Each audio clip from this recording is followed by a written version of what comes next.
সালাম ইয়া রাগিবুল ইলম। হেদায়ার পথে মিডিয়া হয়ে হেদায়া মিডিয়ার আবির্ভাব, জ্ঞান সুধার বিনিময়ে করি রবের সাথে ভাব। প্রিয় রগিবুল ইলম, আজ বুখারি পড়ি সিরিজের ৭৫তম পর্ব।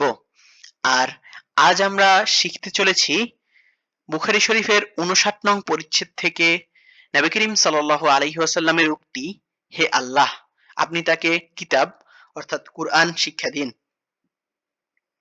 বুখারী শরীফের ৭৫ নং হাদিসে আবু মামার রহমতুল্লাহ আলাই বর্ণনা করেন, ইবনু আব্বাস রাদিয়াল্লাহু তাআলা আনহু থেকে বর্ণিত হয় যে তিনি বলেন, রাসূলুল্লাহ সাল্লাল্লাহু আলাইহি ওয়াসাল্লাম একবার আমাকে জড়িয়ে ধরে বললেন, হে আল্লাহ, আপনি তাকে কিতাব অর্থাৎ কুরআন শিক্ষা দিন। عن ابن عباس رضي الله تعالى عنه قال ضمني الرسول صلى الله عليه وسلم وقال اللهم علمه الكتاب।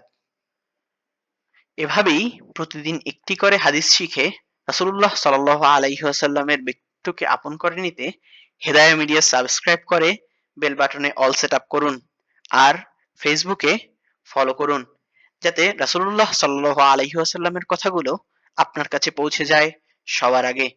সদকায়ে জারিয়ার মর্তবা অর্জনে লাইক, কমেন্ট, শেয়ার করে পাশেই থাকুন। আসসালামু আলাইকুম ওয়া রাহমাতুল্লাহি ওয়া বারাকাতুহু।